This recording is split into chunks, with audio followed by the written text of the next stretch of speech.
Hello, everybody. Stu Smith and Jeff Nichols with the Tactical Fitness Report. And today we're going to do a fun one that I think is probably one of the best fitness tests out there. And this is the Fire Fighter fitness test called the CPAT, which stands for the Candidate Physical Assessment Test. Yep. Physical Assessment Test. And it's really cool because, these are 8 exercises or events that you have to do in a certain period of time wearing all your firefighter gear. Which it is about as job specific a test that you can get, Yep. and I think, if you think about this test, Jeff, I personally think that, the firefighters were the first ones to do this. In the military, we had things that weren't entry level tests like push-ups, sit-ups, and a 2-mile run, which has nothing to do with your ability to actually do your job. Firefighter fitness is a little bit different here with this test, I think. And if you talk to firefighters too, I know that people will say, yeah, I know people that can ace this CPAT, but they're terrible firefighters. So I'm not saying there's any test out there that measures your soldier ability, your special ops ability, or your, firefighter ability. But this is a really good one to show that you have the right tools to go into an academy or a selection program. Yeah, I think we have to, again, I always say I'm a big fan of history. And as Stu has mentioned, the age of this test, so to speak, this thing was born out of necessity. This was created in a time when, like, high-rise fires and fires in houses were actually a legitimate concern because, in modern houses, the reason why there's drywall is because drywall is non-flammable, right? A large quantity of building materials that goes into building a house, and especially a building, they're not very flammable. Typically, the contents inside of the building are more flammable. Yeah. And so, you had all the firefighters born out of necessity. This was a great test when they were going to have to really not at all that the physical demands of a firefighter is lessened by any degree, but it was just like this perfect storm of, hey guys, our firefighters are just getting worked. They're getting way worked on call, and they're, from just stuff that they were expected to do. And so they created this test to more closely imitate the demands of their job while actually fighting a fire.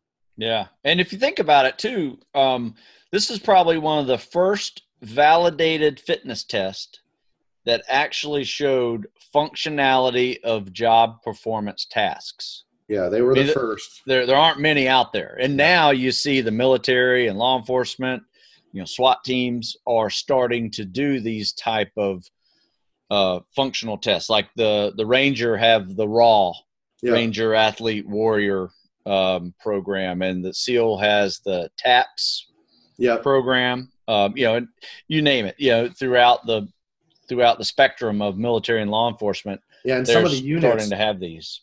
The individual units have, like the command I came from has a legacy test. Yep. And I guess they're it depends on the SEAL team or the Master Chief. There's always some legacy, like run, swim, runs. Oh yeah. Right. But that's across the board in the military. And that's one of those beautiful things about the military that, we kind of initially want to scratch our head and go, why the hell are we doing this? And you go, well, one of the pillars of operational readiness in military is physical readiness, is the state of physical readiness that they're in. And part of us want to go, well, just get rid of those tests. They're stupid. And then you go, well, man, they've been in for so long. Like, right. They themselves almost become an event, even though even in BUDS has changed a little bit. There's certain things that aren't being tested now that were previously. And that's not because their BUDS is easier. It's because they look at it and they go, well, this really has no bearing on a candidate's willingness or ability to get through selection. But it's a part of our test because it's always been a part of our test. And it's a real gut check. Yes. And so not everything needs to be removed if it's not considered valid. Right. But this test through and through is the first time that it was that validity and reliability and predictability were kind of mushed together, specifically, to a job. Right. Yeah. So let's talk about the events. There's 8 events to this thing, and now each of them have a grading criteria, a time limit you have to do, but we're just going to go through the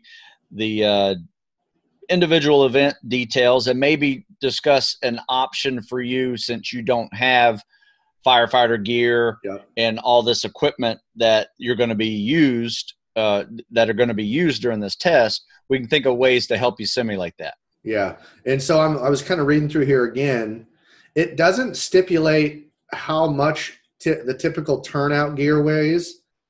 Isn't it like around 50 or 60? Well, it depends if you have the tanks or not, though, too. Yeah, I've put it on, and it's, without the tanks, it's definitely probably a little lighter, obviously, probably like 25 pounds. But then the tanks add another 40 pounds to it, 25, 40. I think it's somewhere in the 50 to 60 pound range. Once your total loadout is. Boots, gear, helmet. Because the boots are super heavy. Yeah, helmet. And you know what? The cool thing about being a firefighter, this type of firefighter, is there's no run criteria, right? I mean, there's no running on the fire ground.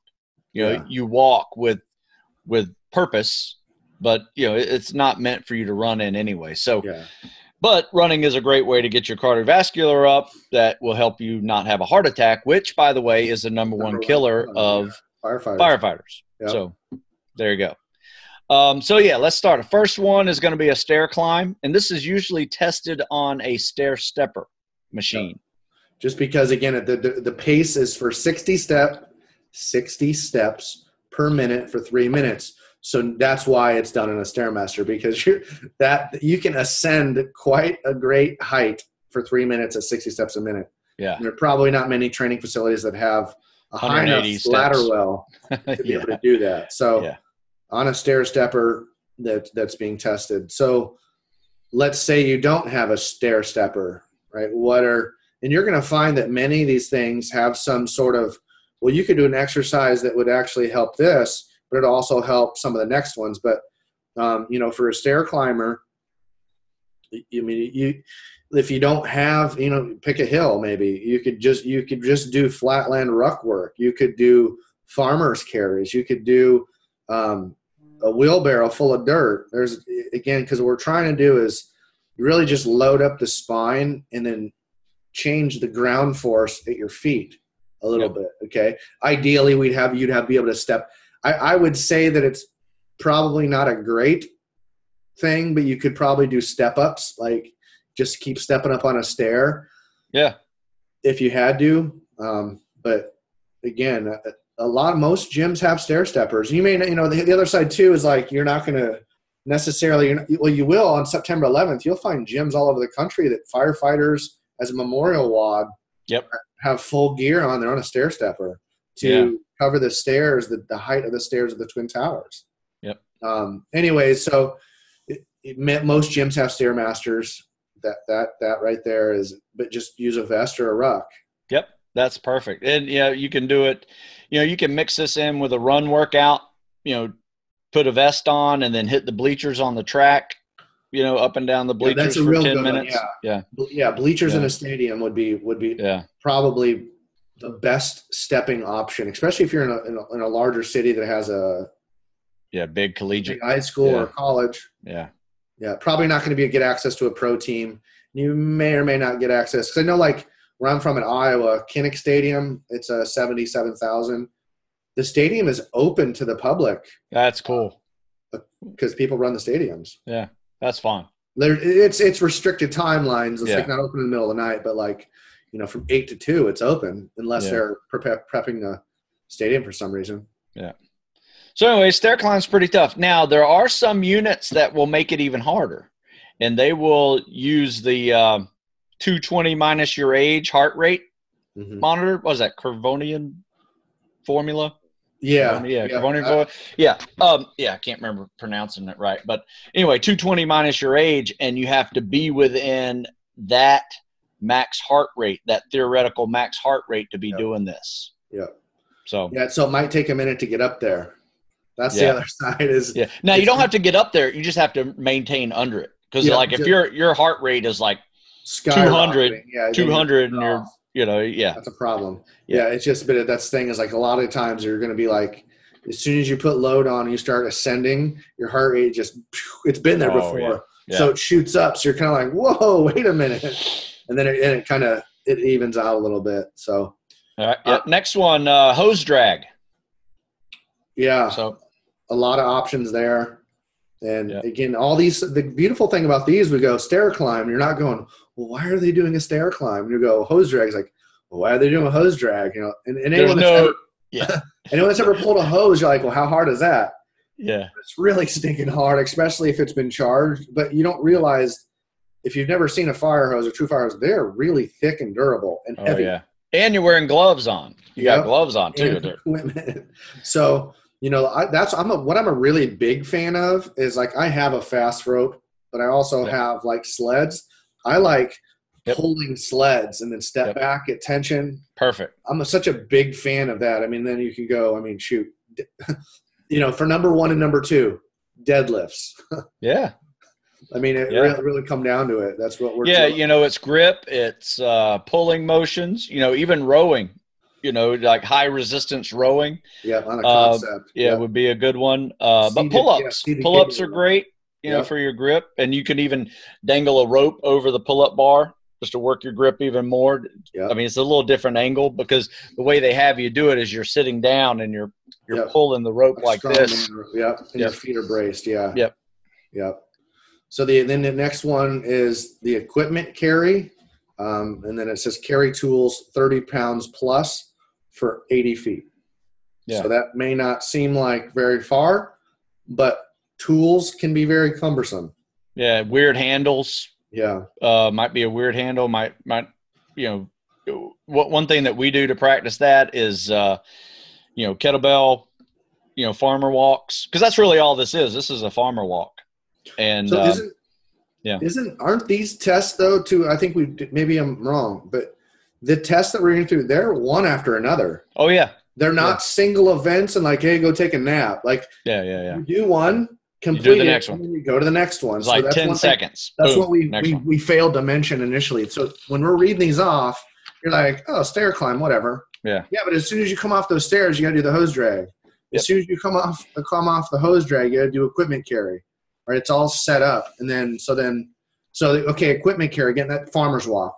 Yeah, it's one of my favorite things to do anyway. Absolutely, especially for load carriage. Farmer's walks are fantastic. I love to rest, like keep an active rest between workouts with a farmer walk. Yep. Like if we're doing something outside, or even if we're inside and we just carry 2 kettlebells for 100 yards and then come back.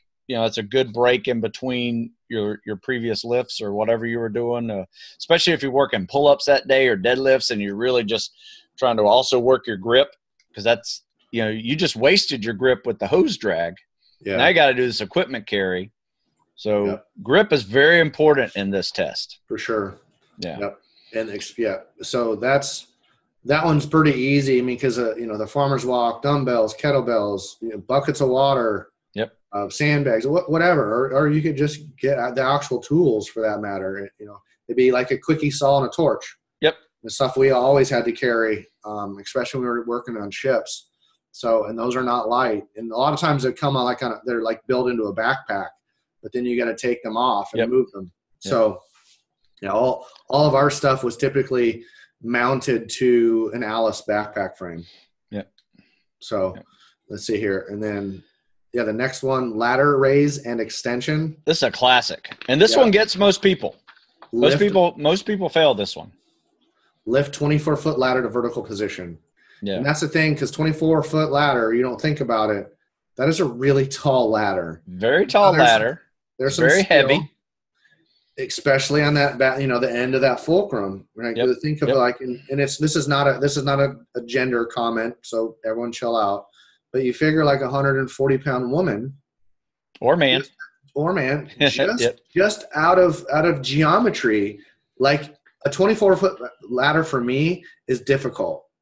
Yes. Right. Even at my body weight, just because it's 24 feet. Yeah. So there's some real skill to that. And that's the beauty of this too, is this is a known thing to firefighters, something that they can prepare for. Yeah, absolutely. And also, it's like, well, a 24-foot ladder, you would never use it. You're right. You'd use much longer ladders. So it's not inconceivable. They're not picking a 24-foot ladder because you'll never use a 24-foot ladder. Yeah. So that one for me, what I like so much doing is, a bent over row and a press with a landmine, right? Where you slide the barbell into the bottom of a rack and press. I'm a big fan of landmine work. For this one, and also walking with a plate, like extended arm carry like this, because what's going to happen is as you're lift up that ladder up over your head, now you got to walk it to the wall, and you are walking, and so you got to have some shoulder stability, otherwise that's going to and balance, and you could lose balance of that real easy as well. In the World's Strongest Man event, this is called the Fingal Fingers. Right. But see, what I don't know is, I know it's the standard, but when you're lifting that ladder, it's not hinged.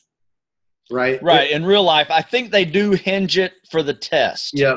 I've seen a couple of hinge for a test. Or they'll have somebody stand on it, so it can hinge. So keep that in mind as well, where, a 24-foot ladder that's not anchored would be immensely difficult, even for someone like Stu and I. Yeah, especially if it's sliding on the ground. And that's a whole other mess, because I would have to change out the filters at my old business, and they were 17 feet up, and it was they were mounted on one of the I-beams, and I put my ladder up on there, which is a 24-foot ladder. I didn't have it all the 24 feet, but even just me getting that, it was that ladder was 82 pounds, and that is basically, you have to extend it vertically almost. Because it just gets so heavy at the end. So anyway. Yeah, that's a great one. And I mean, think about what you've done so far. You got your cardio up, your legs are a little tired.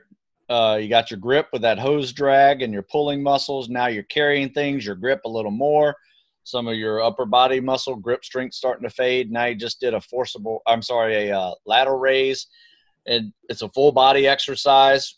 Yeah. Your shoulders are starting to tire, and now you have the forcible entry, which is a sledgehammer swing and trying to simulate busting through a door. I've seen this done many times. Sometimes I've seen it done with a tire. You got to kick it over, so it's almost like a golf swing. Yeah. Right, and then they have another. I've seen another couple times that it's actually up on a table, and you swing it about waist high, so it's almost like a baseball swing. So either way, you got a forcible entry with a sledgehammer.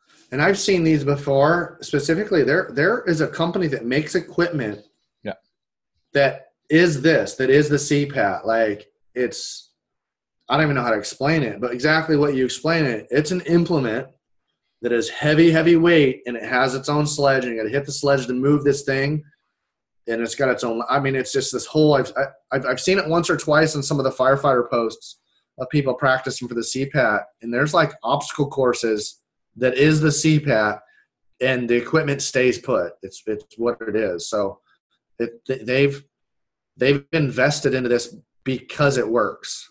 Yep, they're good markers. So, and that's no joke. Anyone again that's ever swung a sledgehammer for more than one or two swings knows it, because this is, I think, I gotta knock down a door with a sledge. Understand this and be very, very clear on this. Getting through any door, even a hollow core door with a sledgehammer, is not easy. Now, if you know what you're doing, it can be much, much easier. Now, if it's a steel frame door, that's what you call demolition. You put, you demo on it. You put ECT, external cutting charges, on it, and just be done with it. You're not going to – it creates too much damn noise, and it's a ton of work. Now, firefighters are not going to carry explosive charges typically. Right. Some do, and some have, so depending on what they do. But they're not going to be carrying explosive charges to get into a house because of the secondary frag. Yeah. So it is very likely, whether it's an axe, it's a hooligan tool, or it's a sledgehammer, that firefighters are going to be taking windows out. They're going to be putting holes into roofs, and that's one of the ones we're going to get to, so the fire can breathe, right? It pulls all that heat out of the house. So all these are really well thought out. So it's not easy, especially coming off what you just did. And then tire, hitting a sledgehammer with a tire or a big pile of dirt, just practice that movement. Shovel. Yeah, I mean, again, you can create some rotational stuff like on a pulley system. Yep, there you go. Yep. So med ball, pick up and throw over his shoulder, alternate shoulders. Good one. Swing it, hit the wall, bounce back to you. Exactly. Yep, that's a good one. Yep. So the search is next, and this is just crawling on all fours. Yeah. This is all of this, right? Yeah. This is and it's dark. I mean, I think you have to go through a tunnel. As I recall, and it's a pitch black tunnel, and you got to find your way.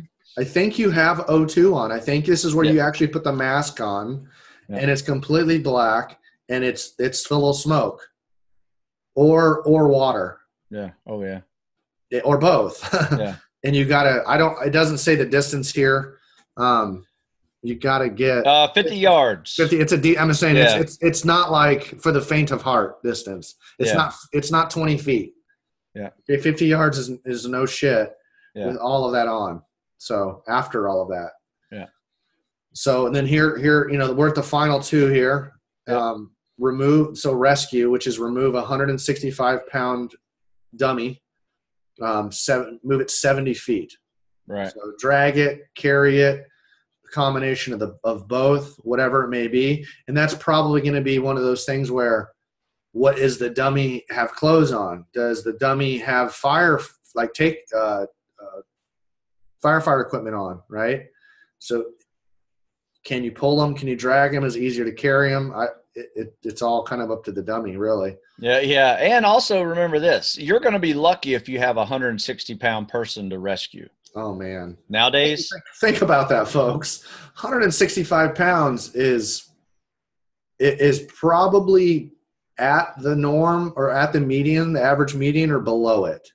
Yeah. I mean, really? That's again, we're not talking here. We're talking adult population. There are not a lot of 165-pound men even. There's not many of them. Yeah. 200 plus would probably be your going bet. Yeah. And nowadays with a ever increasing belt size of our population. Yeah. Put it this way. They've had to make the rollaway cots and gurneys for EMTs stronger and bigger. Yeah. Because of our bigger butts in the population. So. Yeah, I'm not certainly. We joked about this, and in the teams, it was for some of us, or for really many of us, because no one was under 200 pounds that I served with, really, in my direct squadron or troop. But I would be, man, if I ever become a casualty for a firefighter, you're probably better off just leaving me, because I'm going to be. I would be very, very. Same with you. Like, or you got to double up. I mean, you got to have two people do it. Yeah. I mean, otherwise it's not. It's awful. Yeah. And then go ahead and last ones too. Yeah, last one is a fun one too. It's ceiling breach and pull. So you got this pike pole that they poke the ceiling and they pull it down, and that's a good way to test heat and remove heat, like Jeff said. But that's a tough one. You do this 50 times, and your shoulders and that thing's not light either. Yeah, and long. It's long and not light. Yeah. Yeah, so you're gonna definitely wreck your shoulders on this one. So one of the things that we would recommend people do is just get an actual barbell, or maybe even a curl bar to start off with, and you just lift it up, because it has some awkward lift to it. It's an awkward lift, and you got to balance it, and so it requires more shoulder stability and grip, and you just lift it up and down as like you're almost doing a military press. Yeah, you're not going to go quite as high as an extended arm like that, but it's definitely, depending on your height, is on how high you got to push it up there. Yep. Yeah. So that, I mean, it's the really great thing about the test, just kind of going through like we have it becomes a pretty self-explanatory thing where, we can get some specificity, but at the end of the day, which is why we keep saying is like, you can do some specificity if you've really spent your time doing some of the gross motor stuff. Do your deadlifts, do your pushes, do all those sort of things. And then you start going, okay, well, let's now that I have this good foundational strength, now let's go to some specificity. Take the barbells and move it vertically. Let's work sandbags and work some other sort of some tools and equipment that's outside of the standard, we'll call it. Yep. And this test right here is what a great thing, because the work that you put in, just like anything else, it will directly correlate to a more successful completion of this test. Yep. And, the cool thing, like Jeff said earlier when we first got started this, is there's nobody asking, why are we doing this exercise? Yeah. Like even with the BUDS test, I mean, it's a 500-yard swim. It's a 1.5 mile run. It's pull-up, push-up, sit-ups. That's a good fitness test. But it does by no means is it going to find out if you have the capability to do some of the challenges that the job requires. Yeah. Same way for Army, push-ups, sit-ups, 2-mile run. And I think a lot of these fitness tests now that are becoming more functional and, combat fitness tests like the Marine Corps have kind of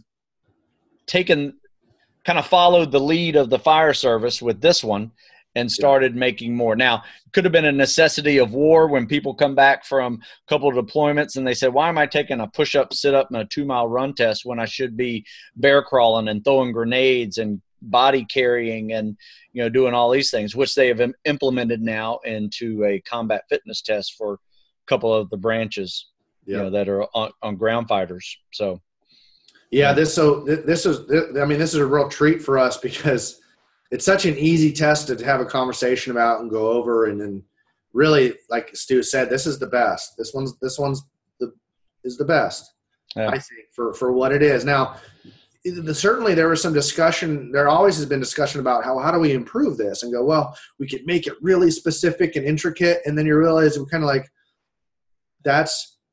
there is such a thing as becoming like kind of splitting hairs a little bit.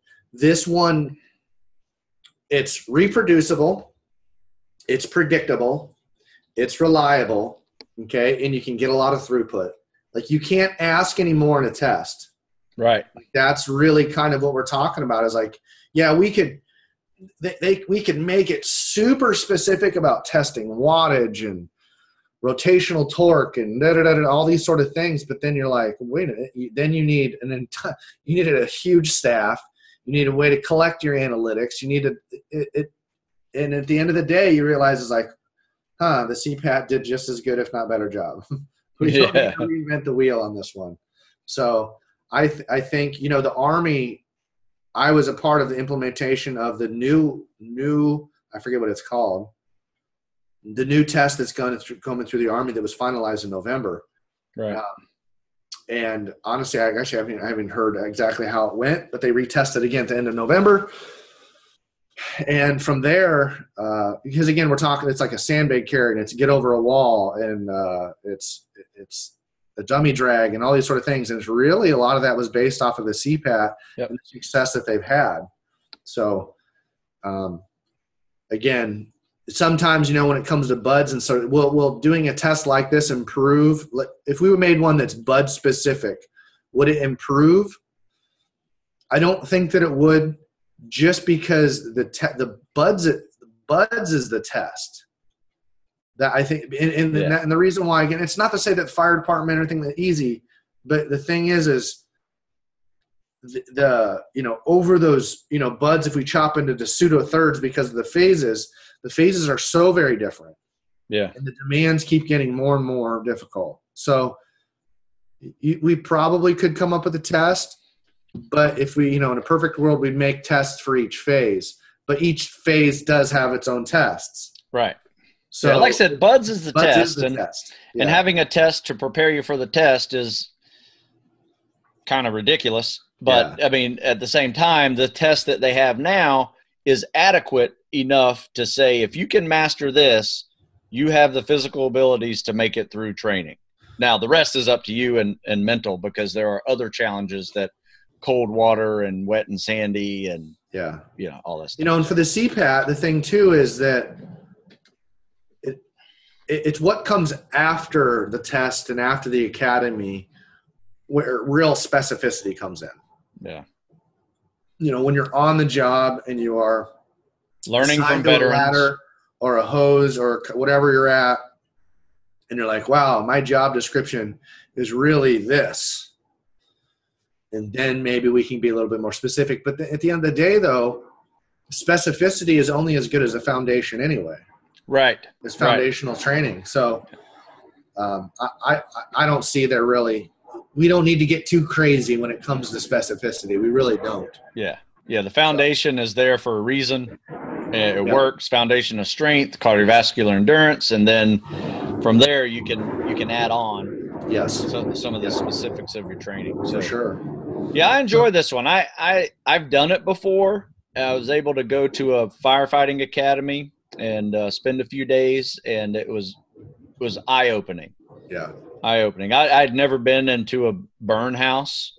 Yeah. You know, that was, I think it was 1,200 degrees, right? And I had all my clothes on, you know, so I was fine, but I was sweating my ass off. You know, I can be cold all day, right? But hot sucks. Oh my God, it was awful. I mean, it was, I lost like 8 pounds of water in less than 30 minutes of wearing that thing, because they wanted to weigh me before and weigh me afterwards, and sure enough, 8 pounds. Yeah, and so now put in perspective, folks. Again, you know, think about all the brush fires, the forest fires, like the smoke jumpers, and like, holy crap! Yeah, like that's a whole different ball game. That's you. Not that you won't see some larger firefighters, but those firefighters that are putting those fires out in California and in the mountains of places, talk about like lean and powerful and all those sort of things. Like that's a whole different animal, folks. Yeah, fast, strong, crazy. endurance. And then you add altitude into it. Add altitude, yeah. I mean, those guys are basically pre-ranger training, jump school. Yeah. You know, they do all that stuff. They have very similar to the Army standards of their preparatory training to prepare for that kind of job.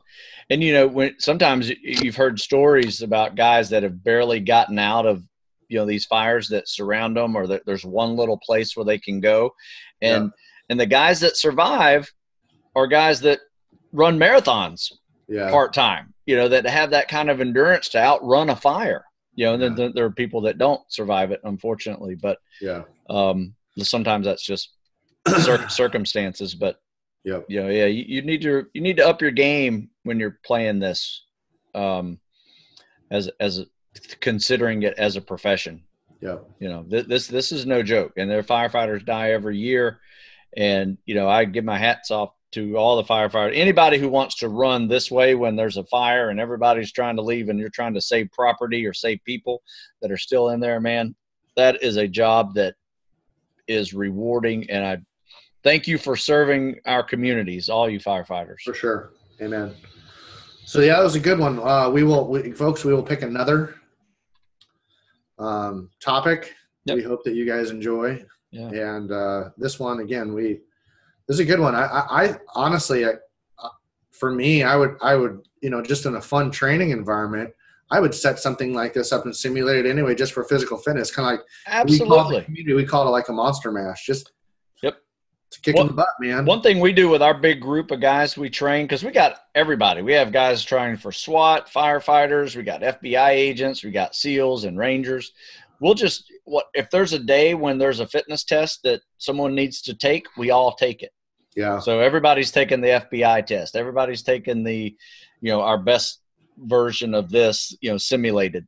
By the way, you can take this test for real. It costs usually $95 to $100 to take it, but there are companies out there that will allow you to take it, and then it can certify you for any firefighting program you want to get into. I'm not sure if you can take it just for the hell of it, but you know, if you're going to be like a volunteer firefighter or something, you definitely behooves you to take it. So, you know, it's a fun event. I mean, we spend more money on obstacle course races and 5Ks. Yeah, you know, go do a CPAT, see if you can do one. Yeah, for sure. Yeah, cool. All right, Stu, I appreciate it. We'll talk again soon. Yeah. All right, Jeff. We'll see you. All right.